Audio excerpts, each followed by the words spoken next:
Right, well, it's Saturday 14th of March, and with this coronavirus that's working its way around the world, for the last nearly 2 weeks I've only gone out when needed to be, usually shopping. But most of the time I've been sitting at home watching TV, watching films, on the computer, and I thought it was about time I got my legs out and go somewhere where there's not a lot of people. So I thought I'd can hear a woodpecker. So I thought I'd come out into the countryside. I'm in Bluebell Woods, which is known locally, or on the map it's Lowood. It's nice and quiet in the woods today. I've just seen a squirrel, so it's just to get out and exercise my legs, get my heart moving, get my blood moving, get some fresh air. I don't want to be cooped up in the house for a week, 2 weeks.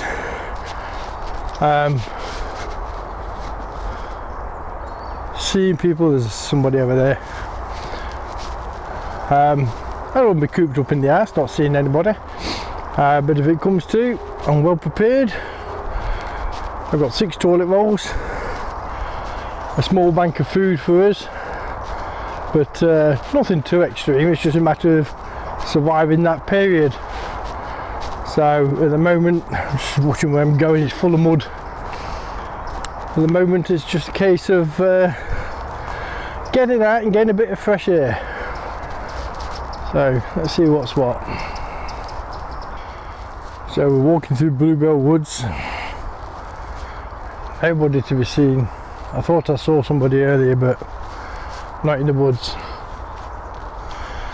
The distant roar is from the motorway, way over there.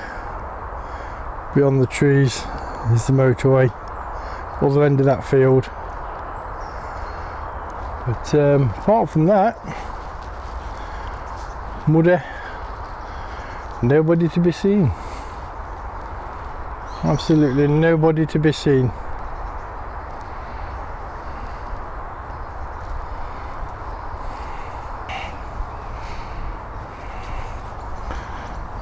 So just a wander. Once I'm back on the main path, I'm just enjoying a slow walk through the woods. Once I'm back on the main path, I should speed up, get my legs moving. But it's nice to be out.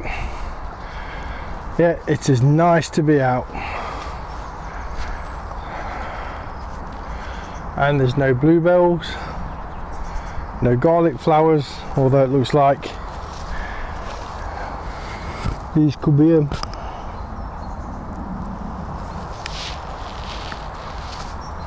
But apart from that, not a soul.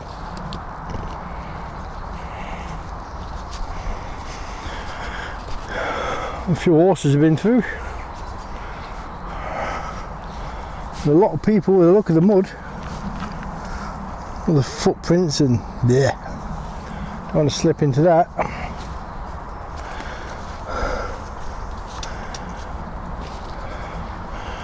And the sun's coming up. The sun's, well, I say coming up, coming out of the clouds.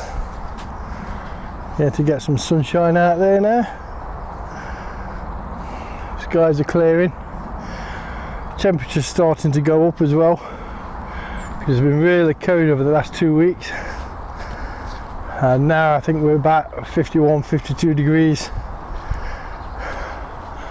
And things are turning green again, which is a great thing to see. So I shall head out these woods. So we're heading out the woods, going uphill, heading towards the motorway.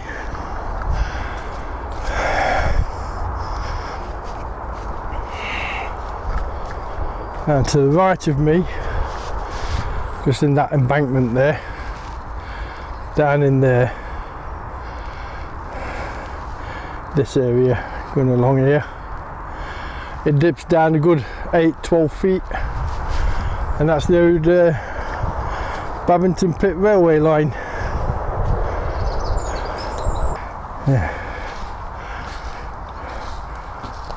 Back in, I've never known this to have tracks in it, but this is the old railway line.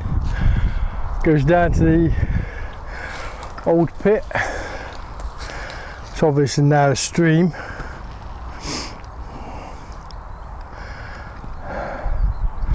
And that used to be the old railway line down to Babington Pit, which is about a mile that way, south east from our position. But just up here, and we have to go round because I can't get that way, and I don't want to get my feet wet. Like I said, I've never known railway lines on there. Well, I've had to turn back because of the mud shrink path. There's no way getting through unless you've got wellies on. So I'm now on the edge of the field. There's the motorway in the distance. You can see a truck going down. I'm on the edge of the old medieval field at Nuthall, and I shall go up the old farmer's track and show something out to you. So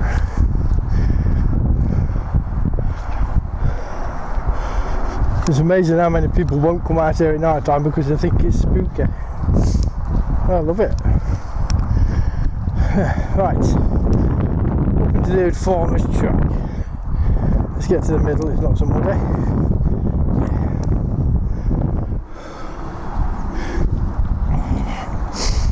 Wonder if the old suicide place is still there.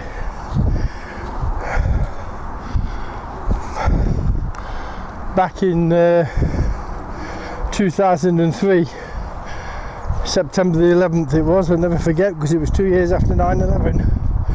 We'll just navigate this mud. I was walking our Sam, Black Labrador, and I was on the other end of the embankment here. Now, I was coming down the same embankment where I just saw that jogger, and over this way where that grass is, where that lump of grass is just there, that clearing, there used to be a brick hut, part of the railway line. And where you see the water, that's the track area. I'm just on the other side there, and I was walking the dog and I came across this embankment. It wasn't as overgrown as this, and I saw a guy lying on a slab, and he cut himself. I'm not saying where, but he cut himself and lay down, put his knife outside of him and lay down and died. And I found him about 4 o'clock, and I got no mobile phone then, nothing. But that's where it used to be, the old hut that they used. In fact, I think I can see some old brickwork. Let me just pull out. Yeah. Where is it? That's the old fence. And above it, there should be some bricks. Can I see the bricks? There's the bricks. That's part of the old brick shed that they used to have. And it was a full shed. Somebody obviously worked in there, but somebody decided to use it as a suicide spot. Sad.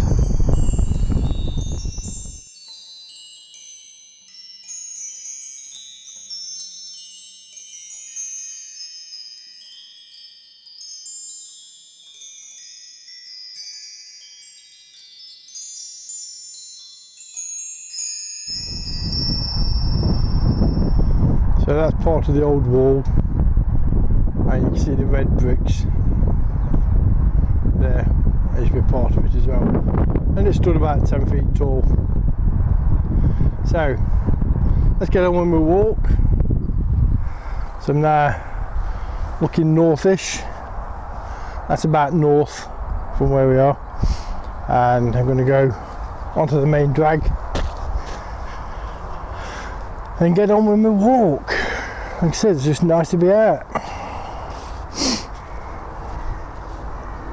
And the birds are shouting, the farmer's field's starting to grow.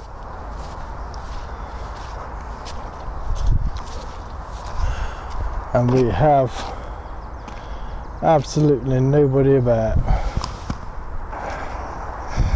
So we're down to the motorway bridge.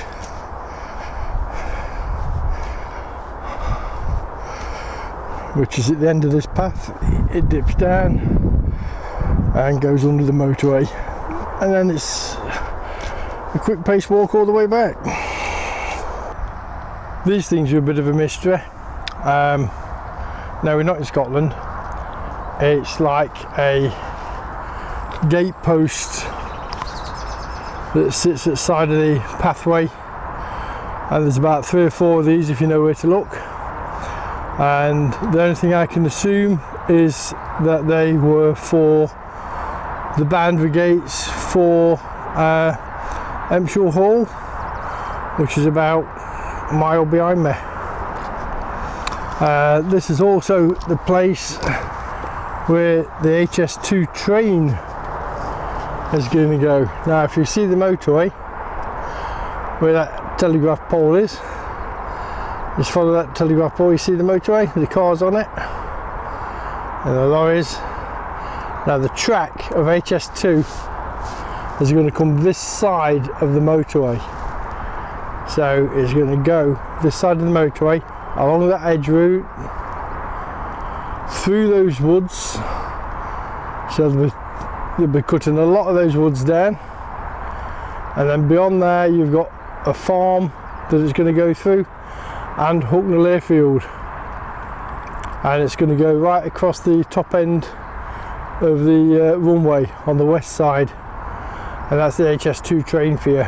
That's where that's going to go.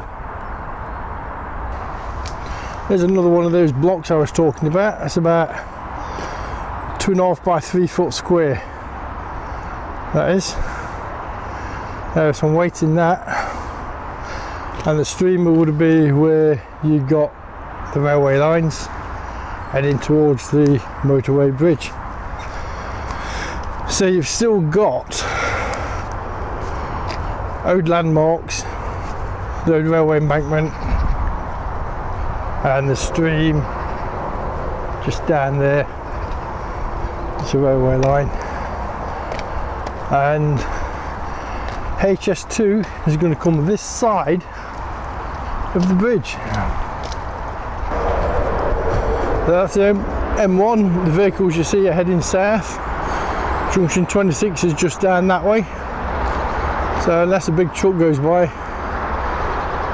you can't see anything at the moment. On this side we have typical old sandstone,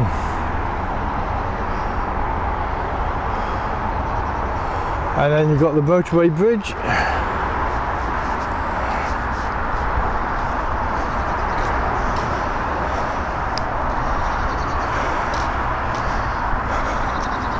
Obviously the local walkers crossing point over the stream, and yeah, let's go under the bridge.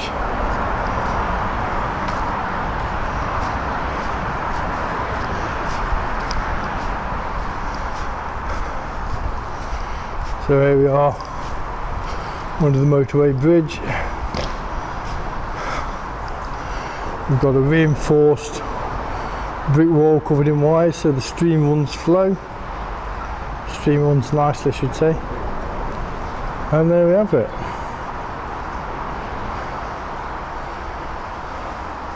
Nice and quiet under here to say it's a motorway bridge.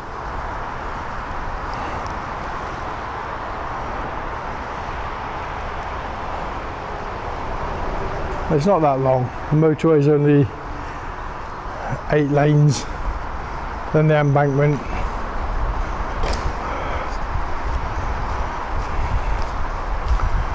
And if anybody's asking if this is haunted, I doubt it. Not that I know of, never heard anything. So if you want to stay a night in here, feel free.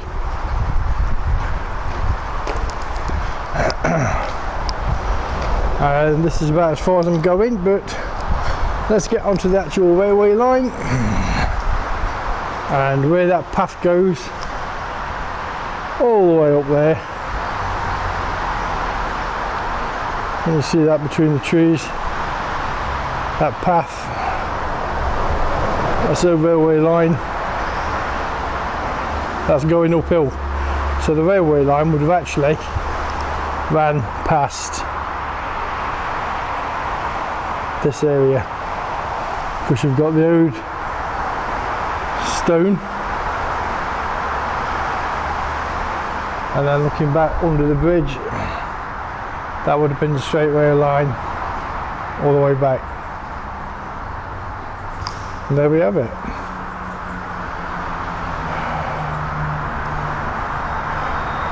So I'm going to take a brisk walk back now and only film if there's anything worth filming, and let's see how we go.